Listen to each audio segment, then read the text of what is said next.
everyone, and welcome to the Have Knitting podcast. My name is Christy and I look like I've got bit hair. I don't actually. I've just I was wearing a hat earlier and it's kind of made my hair go ugh. Anyway, it's going to bug me now for the rest of the podcast. I'll try not to look at myself. Anyway, hello, how are you? It has been so long and I am so sorry. Life got in the way. I know it's been about a month, I think, but yes, life got in the way. We've had illness after illness after illness after illness, and the last one was on the wee hours of Friday morning when my youngest son burst an eardrum. So, and now he's on antibiotics for that. Ear infection, I think, is what caused it. So yes, so I don't like winter. I'm really looking forward to summer. So anyway, yes, so that is what has been happening in my life recently. So I am so sorry. If you are new, thank you so much for joining me this afternoon. And I am sorry for this line of sun. I'm sitting in one of the back rooms of our house and I've adjusted the blinds, but the sun is just at that angle where I'm going to get this lovely, ooh, I can pretend I'm in a disco. And that's the strobe light. So I hope it doesn't, look, I'll just sit over here. I hope it doesn't bug you too much. It'll shift. It'll continue to shift because the sun's moving. Actually, the earth is moving, not the sun. The earth is moving. Let's get that right. I've had all these conversations because we've just finished school holidays. The kids go back to school on Tuesday. Today is Sunday. But I've had all these conversations with my 8-year-old about gravity and the earth moving and how he has sat still because some of his friends have told him that if you sit still for long enough you can feel the earth move. And so we had this whole conversation about gravity, and he was telling me that one day he sat still for a very long time and then he got very dizzy and felt sick because he could feel the earth moving. I'm just like, dude, that didn't happen. Not possible. And so we had this whole conversation about gravity. So the earth is moving, not the sun.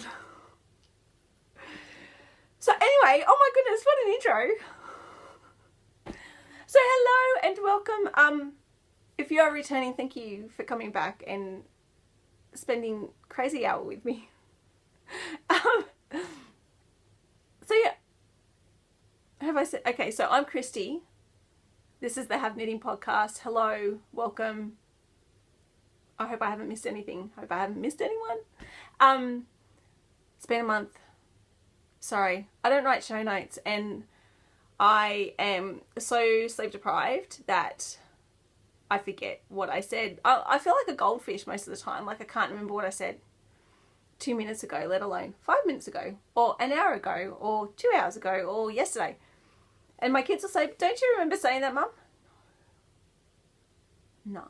I have to actually say to my kids fairly regularly, they'll say, but Mum, you said such and such. And so, well, I may have, but I don't remember saying it. So now I've changed my mind and this is what it is. My poor children. I think they've just come to accept the fact that Mum's kooky. So yes, so hello and welcome. It is Sunday, the 17th of July, 2 months since my birthday, which means I've got 10 months to my birthday. Yeah, so winter, we're in the middle of winter. Everyone has been sick to some degree or another. We're at the end of the school holidays. Hooray! And boo-hoo! I've really enjoyed just being able to chill and sleep in and not get dressed until whenever I want and not have to run anywhere or make a billion lunches. But all of that is about to come to a crashing end. My 4-year-old goes back to preschool tomorrow and then the rest of the kids go back to school on Tuesday. So, but that's okay. I'm really looking forward to spring. I really wanted to get a lot done. I do this every school holidays, the start of the school holidays. You know, I'm going to achieve this, and this, and then none of that happens. I really wanted to get a lot done. And then everyone's been sick, including me. And so none of it got done. And I'm sort of at the end of the school holidays going, nothing got done, and I hate winter, and I want spring. So I'm looking forward to spring. Not even spring school holidays. I'm just looking forward to the day that I can open up my windows and my doors and let the warm air come into my house. So if you are living in the Northern Hemisphere at the moment, I think you guys are living the dream. I hate winter. Rant over. But I also understand that winter's necessary. And if it wasn't for winter, I wouldn't be able to wear my warm winter socks, you know, the lovely hand knit ones that I make. And although I do have a friend that even on the very, very hottest days, she's still got her hand knit socks on. So I don't know. I've got thongs on, or flip-flops as some people in other countries say, but for us it's a thong, not the sort of thong that you wear down there, a thong that you wear on your foot. Google it. We don't call them flip-flops. Randomness. That's what you come here for, isn't it? So let's talk knitting, because I think I've done enough of my month in review. So I'm going to start with 2 finished objects. Yes, I know, do. What? So I may not have been able to do all the other things that I wanted to accomplish. You know, like in terms of housework and even designing and catching up with friends and taking the kids outside and doing things. But I did get a fair amount of knitting done. Yay. No cross stitching. I don't know if I said this last time, but I'm going to say it now. I have decided that I am a fair weather cross stitcher. In that, you know, some people say that they're seasonal knitters. They can't knit during summer. Not me. I will knit anytime, anywhere. I think if on over 40-degree days, when I am sitting on the couch like some sort of beached seal or whale or some kind of very hot creature that really needs to be in some cool water, those days I'm not knitting because I'm just trying to breathe because it's too hot. But I will knit, you know, the rest of the year. But cross stitching, I just can't do it in the middle of winter because it's too cold. It's simply too cold. And so I have stopped cross stitching. I've given up on that.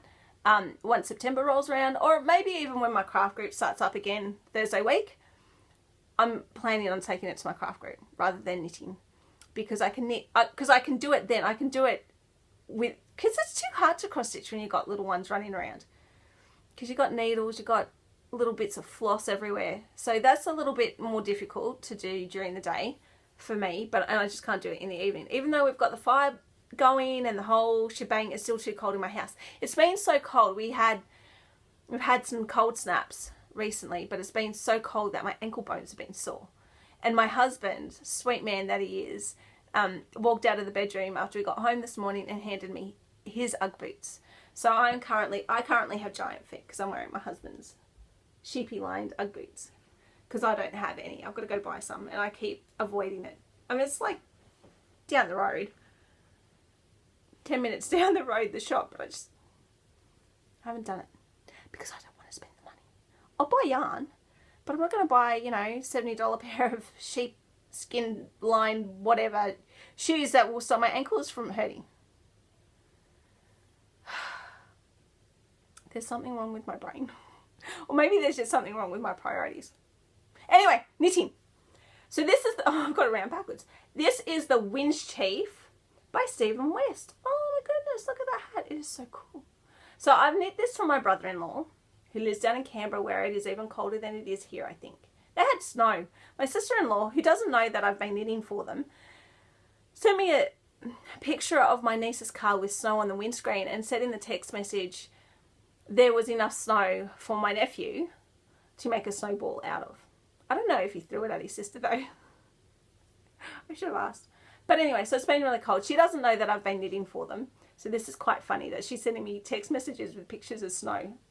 It's almost like I don't know. She's got a feeling. Women's intuition. She knows I'm knitting for them. Hurry up, Christy. We need those knits. So this is the Windchief. I knit it in the largest size. I use Morris & Sons 10-ply estate, I think it's called. I don't know. I've left the ball band out there. I don't really care. It's a superwash merino. I think it's a little bit prickly. It's a bit prickly on my face. Given a second chance, would I knit a hat out of this? Probably not. But hopefully my brother-in-law will like it.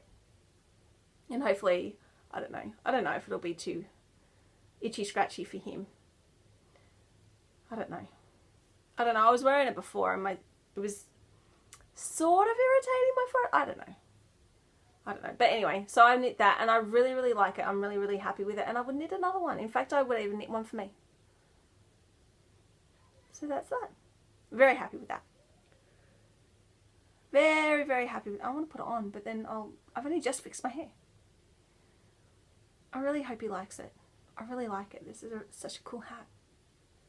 Good job, Mr. Stephen West. Good job. It's funky. So that's that. Okay, so the second thing that I finished, and this comes with a story, which I will tell you. Oh, hang on. Winch chief, because inquiring minds may want to know. I knit it on 4.5 and then went up to a 5. I think the pattern calls for a 4mm. I just automatically went up a size because my brother-in-law's head, I can't measure it, so I have no idea. I just know that I knit him a large and I'm hoping that it fits.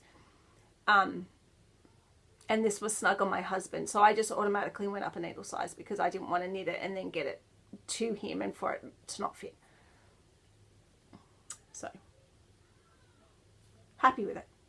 It's like it fits my head and it would stay on. It's a little bit loose and it's a bit puffy up here.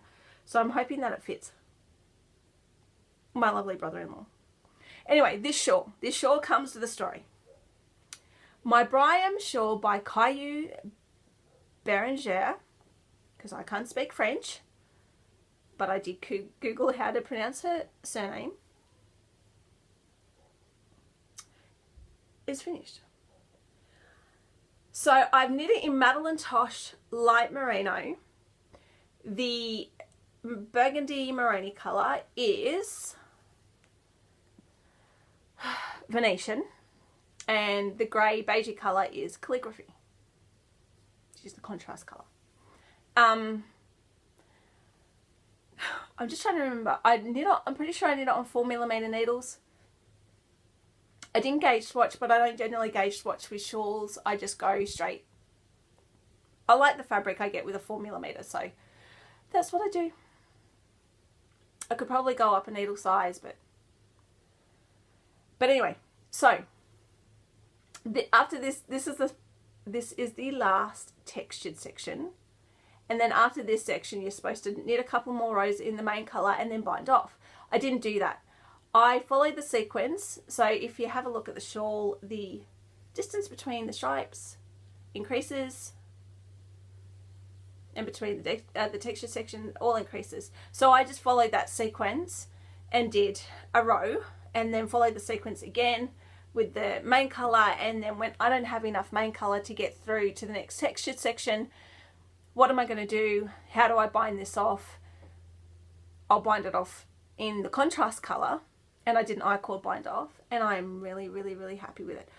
While I was knitting it, I'm like, oh, I'm not so sure about this. But once it was done, really, really happy with it. I think it just ends it really nicely. Really, really, really nicely. In fact, I like it more than the way the designer has bound hers off. So yes, I'm really happy with this shawl. I am really keen to knit myself one, but that is at the very bottom of my knitting priorities list. So knowing me, I'll probably find something different to knit between now and then. But I hope my sister-in-law loves it. The maroon colour, well, maroon is her favourite colour. So I tried to get a yarn that was as close to that as possible. And there is blips of maroon in this yarn, but it's showing more burgundy on the screen. So hopefully she likes it. So I will pop them in the post tomorrow, I think, is the plan. Okay, so next up, if you have been watching for a while, you would know that I'm hosting the Stripy Socks Knit Along with Moira from Knitting in Stitches. That started on the 1st of July. And I haven't been able to record, so I haven't been able to talk to you about it. But I have been stripy sock knitting. So I'm going to show you these ones. Actually, I'm going to show you my new bag. I got this from Jibby Russo's. If you haven't seen them, go check them out. They're on Etsy. It's mum and daughter. And I saw this fabric ages ago. And I really, really liked it. And then decided not to get it.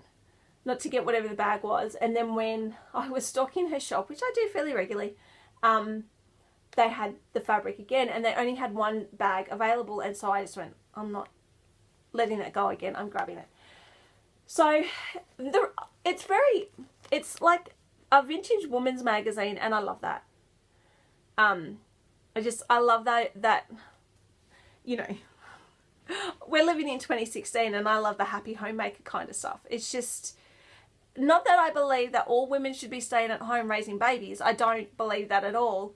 But I like that kind of stuff. I love that whole vintage sort of retro hair, the retro dresses. I've been watching Call the Midwife, and oh my goodness, if I could teleport myself back to the 1950s and be a young woman, I think I would. Actually, I probably really wouldn't love it knowing what 2016 is like. But oh my goodness, the fashion, the hair, the music. My mum was born in 1951, and she loved all that music.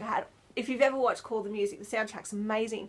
And I know most of that music because my mum had all of them on CD and would listen to it.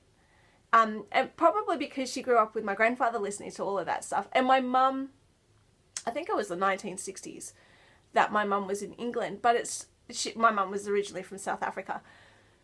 But it's fascinating watching it and thinking, you know, like my husband's mum is from England as well. So it's really fascinating watching Call the Midwife and thinking, you know, at that time, our parents were small children running around, probably in prams just like those, listening to that music, you know, possibly not living in the same kind of conditions because, you know, you're talking about, I guess, almost poverty-stricken England. You know, I guess it's tantamount to a British slum for most of the people in the program. But I've just been loving it. So this whole happy homemaker, 1950s, 1960s kind of stuff, I love it. So I really love this little project bag. Really, really, really love it. So it also kind of reminds me of my grandmother.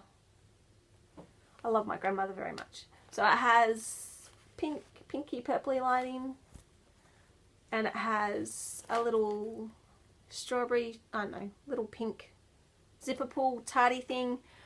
And as always, the ladies from GB Rousseau's are just such beautiful people. They sent me a little progress keeper with thank you written on it. That would be my second one because I've got another one out there somewhere.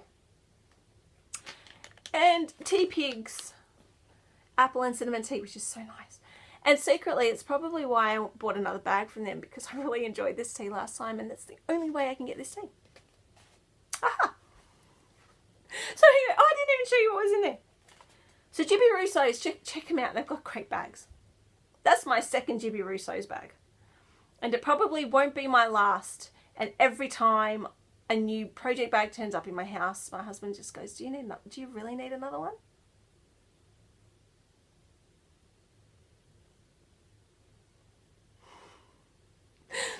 So, if you haven't heard because you either aren't interested or you've been living under a rock, Felici, Knit Picks Felici is back. And I got some. So, I am knitting, this is Balloon Ride. It came squashed. Squashed in a box. I like my balls to be nice and round. Oval, whatever. So it's called Balloon Ride. I cast these on last night so I had something to take with me. But I cast this colorway on in particular because it reminds me of summer. These are now my waiting for summer socks. And it does. It looks, I'm pretty sure that once they're knit up, it's going to look like a hot air balloon. And that's fun. So it's like yellows and blues and pinks and reds. And that's how far I've gone since last night. So I'm just going to do vanilla. 64 stitch vanilla sock on 2.5mm needles. Nothing exciting about that. But they are for the stripy socks knit along that I'm hosting with Moira from Knitting in Stitches. So any weight yarn, any stripes. It can be hand spun stripes. It can be magic yarn ball stripes. It can be anything as long as it's stripes. It can be Felici. It could be turtle pearl. It could be stray cat socks. It could be Templi. And I'm going to show you. This is my other Jibberoo sews bag. I got that last year. And the inside is orange. I love orange. I love orange. I can't wear orange, but I love orange. So I'm knitting another pair of stripy socks. Oh, oh my goodness. I've been doing the short row heel and I've just lost half my heel. That's not good. That's not good. I think it's all safe. Okay. Oh, no. They're just falling off.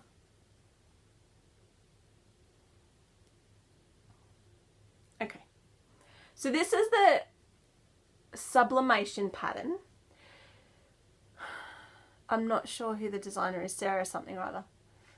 And I don't have any of the information here because I did my show notes. So it's toe up. And obviously you can see that the colour is slowly changing from yellow to brown. These are also known as my quarter pounder socks because I started knitting them. I chose the colours. I love mustard yellow. I saw the brown and thought that looks really good. Bought the colours, put them together, and I started knitting them thinking, okay, there's two things that this reminds me of. One, my primary school uniform, because here in Australia, most of our schools, we wear uniforms. And my primary school uniform, the jumper was brown and the school emblem was in yellow, like my socks. I didn't think that when I bought the yarn. I didn't realise that until I started knitting them and thinking, oh my goodness, it reminds me of Martin Public School. And then I think I did the first brown stripe and I took a photo and put it on Instagram.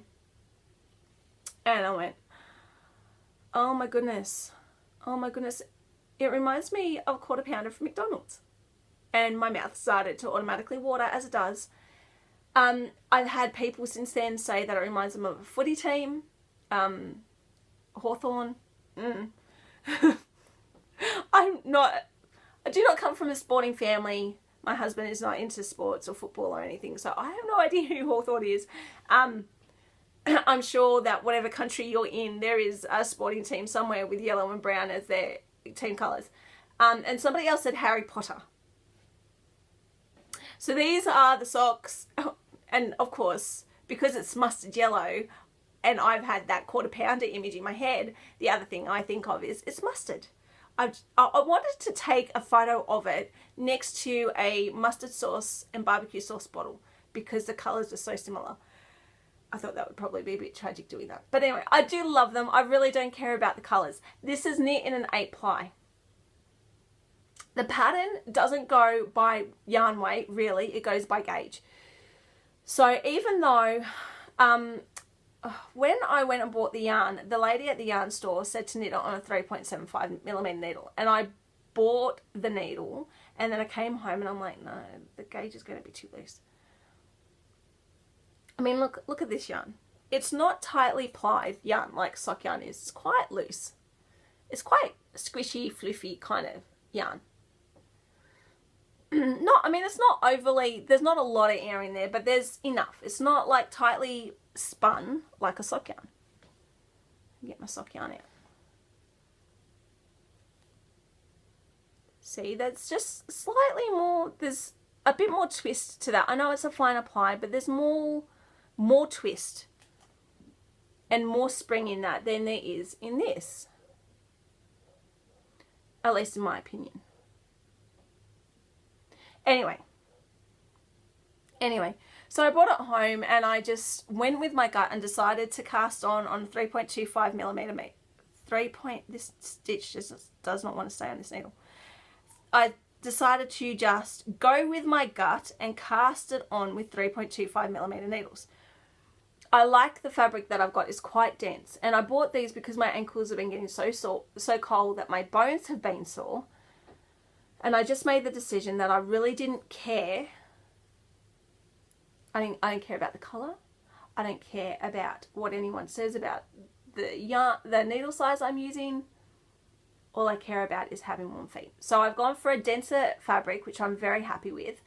And I'm knitting the 7x10. I bought you can buy an ebook. You can either buy individual patterns or you can buy the ebook.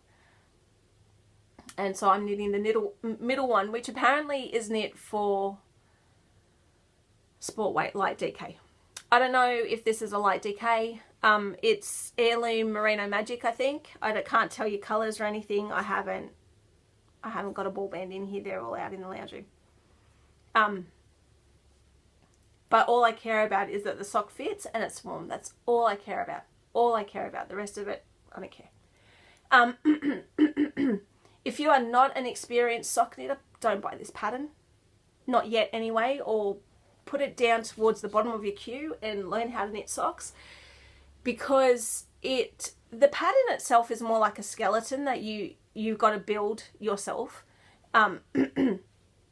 She kind of gives you the bare bones of what you know, like there's no needle size suggestions. It's just use a needle that's going to get you this gauge. It's all just suggestions, even right down to the short row heel. She doesn't really give very detailed instructions. She gives you a link to another person's tutorial on a short row heel, which kind of bugged me because I was reading the tutorial and the person who wrote it said, this heel can fit anyone. Well, no, it can't, because I know that for my foot, I have to actually put in extra stitches so that I have a wider heel to fit my height, my instep, or my high heel, or whatever you want to call it. So it kind of bugs me. So it's a great pattern, and I'm already planning on knitting a 4-ply version at some stage.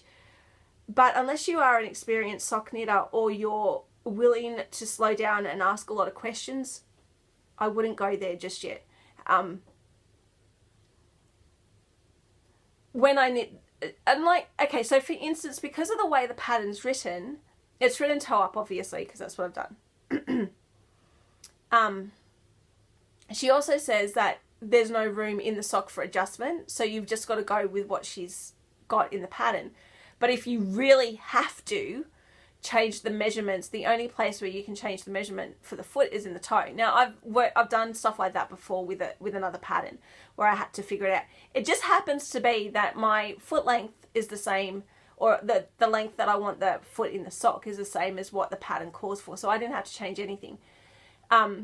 So when I knit them again in a 4-ply, I'm only going to go off the sequence of colours. Depending on how long the leg of that sock works out, I may change it a little bit and knit like a longer cuff or a longer section at the top of the leg or something, whatever. I don't know. I don't know. I really haven't thought it through yet. But yeah, it's more of a skeleton. I really think an experienced knitter should, an experienced sock knitter, somebody who understands sock construction and isn't afraid to kind of fiddle around with maths and all the rest of it. Yeah, if you are not experienced, don't make that your first sock project, because you will not be a happy camper. So, but I'm enjoying them. I find them quite potato chippy. So last but not least, I have a finished, I have a hope. Hey ho, it's Kermit the Frog. Kids, it was raining last weekend, and my 10-year-old had been throwing up on Friday night and she was just exhausted. So my kids watched through the first season of The Muppet Show, and yes, lots of Kermit the Frog and Fozzie Bear and Animal. In fact, my 6-year-old son has been walking around the house trying to pull animal faces. So this is the first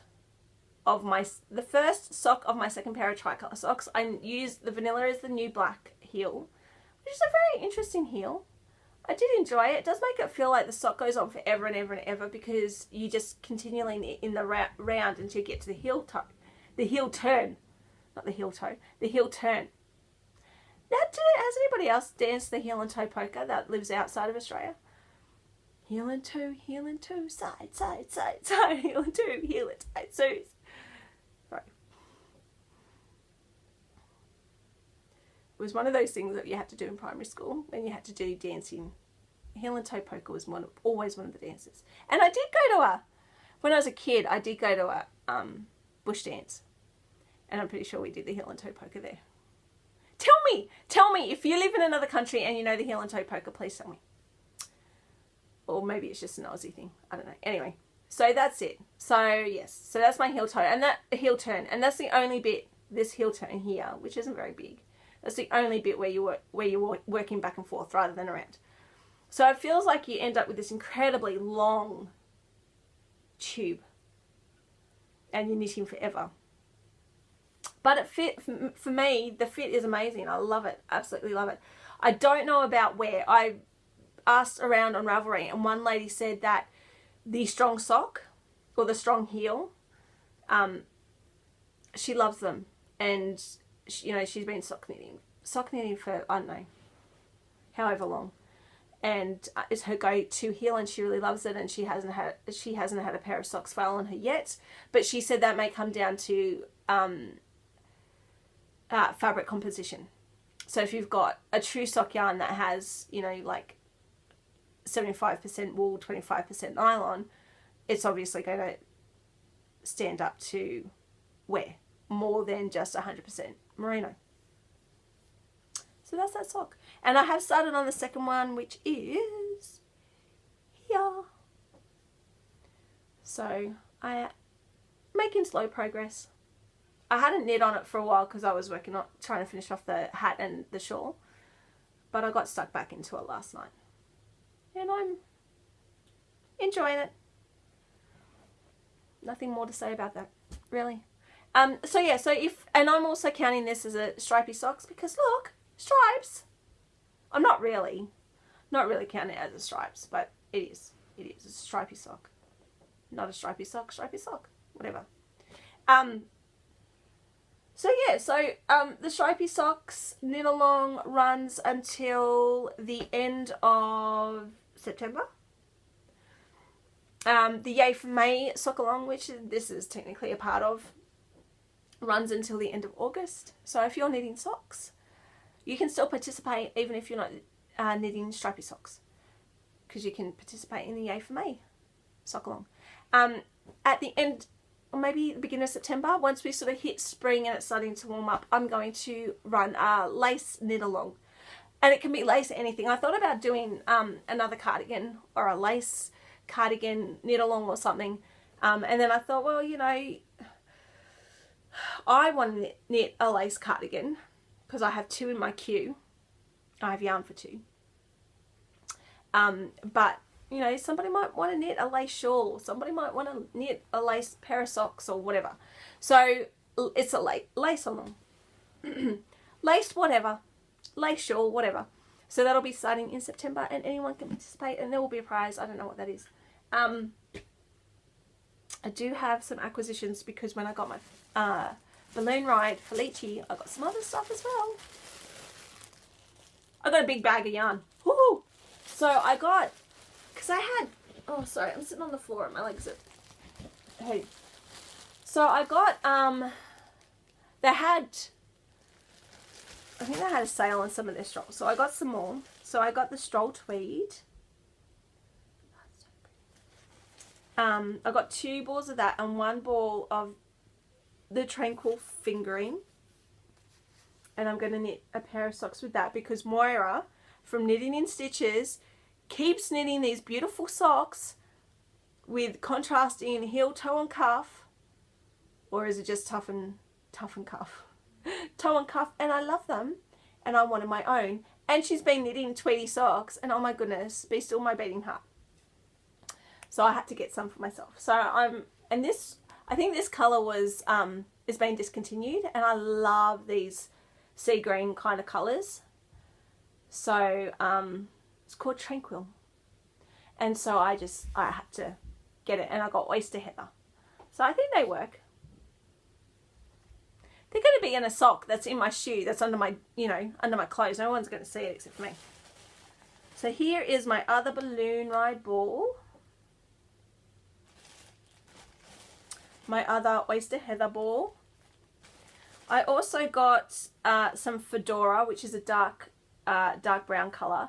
I have, if you've been watching for a while, I bought some tweedy green yarn, hand-dyed yarn from at the Knitting Guild from one of our retailers, and I decided that I needed a contrasting toe, heel and cuff, and it's going to be in this brown, I think. That's the plan. And I also got some more, is that Felici or Felici? I also got some more in Kaleidoscope because neon. Look at that neon. Look at that neon. Oh, it's neon.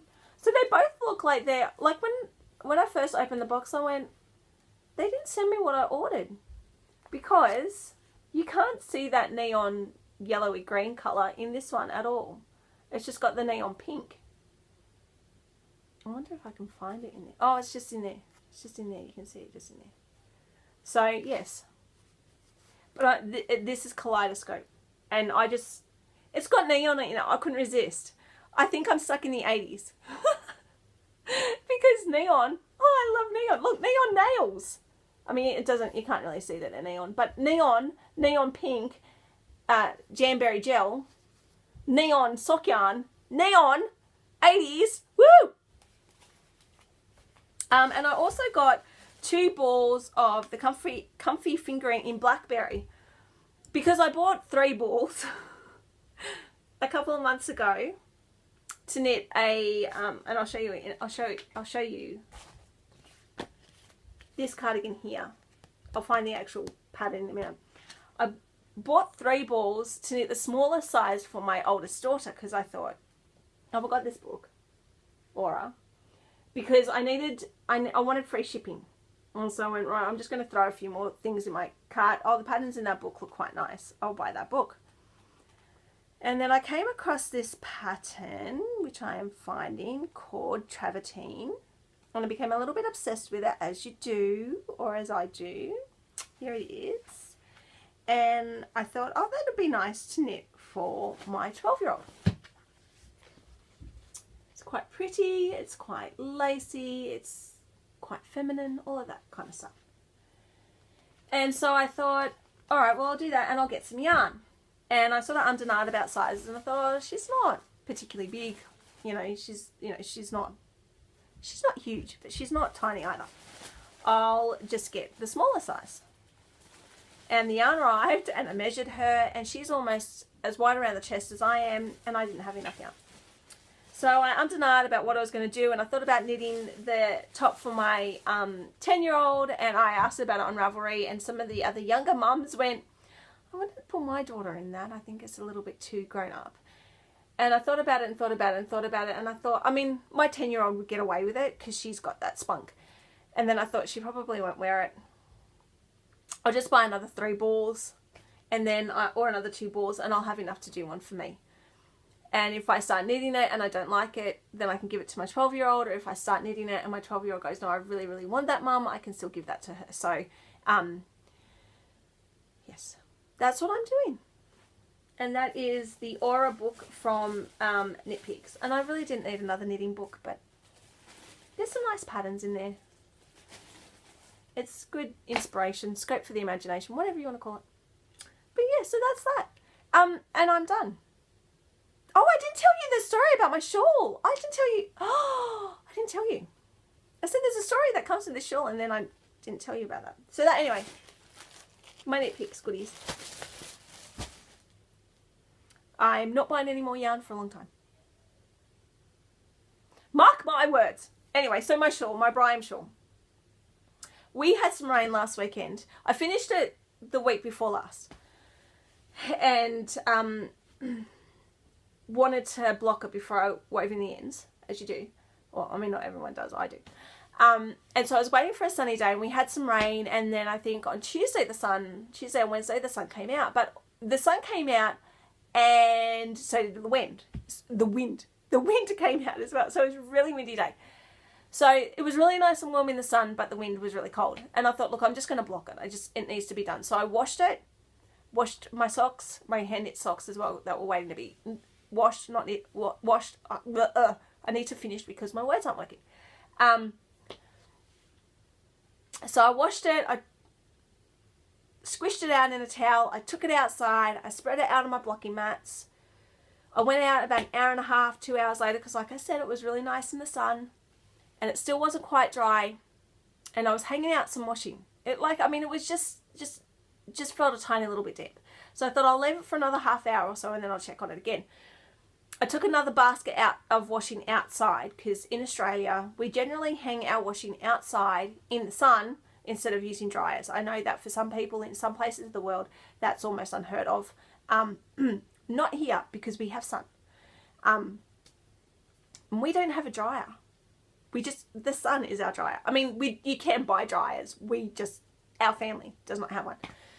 So I'm hanging my washing out. Big gust of wind comes along, and I look up to see my shawl and the 3 blocky mats that it's attached to sail over the fence. So I'm standing at the back of the yard at the washing line. It flies towards my neighbour's roof, which is like in the, down the yard.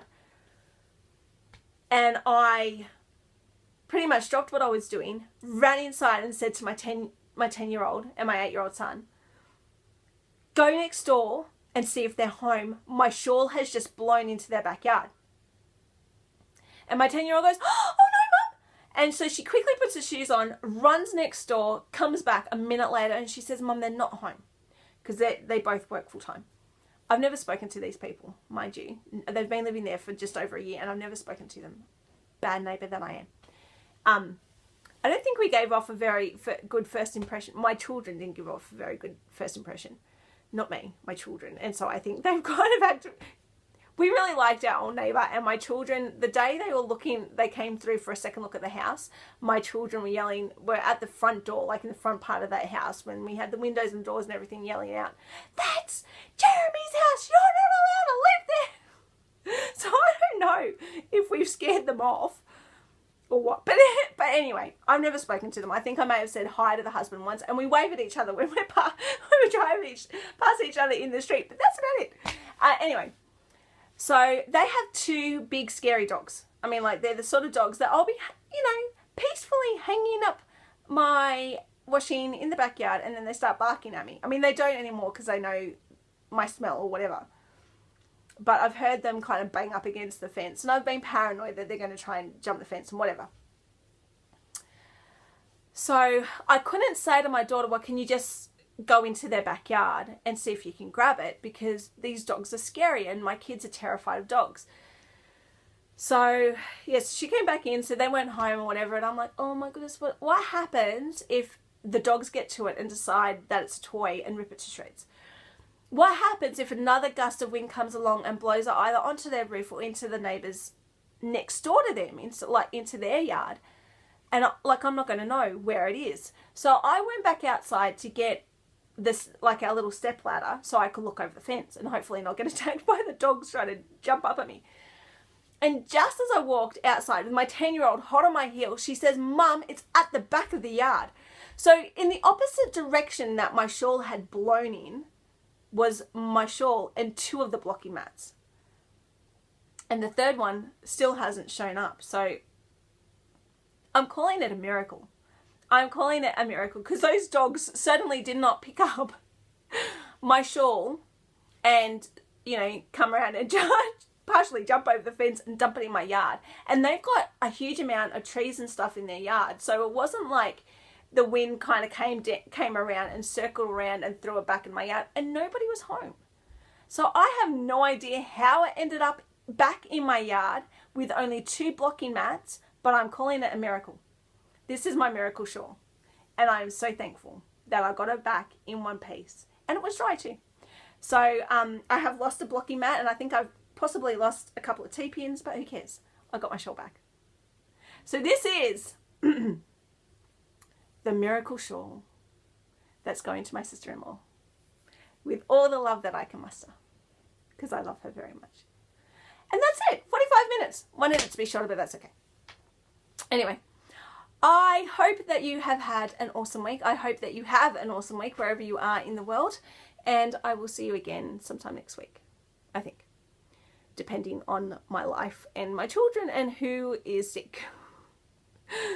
Because I don't think it will be over until spring is well and truly here. And we can open up our house and get rid of some of the bugs. Or whatever. Or people stop being tired. Whatever. I don't know. Anyway, I'm going to shut up. I'll see you soon. Bye.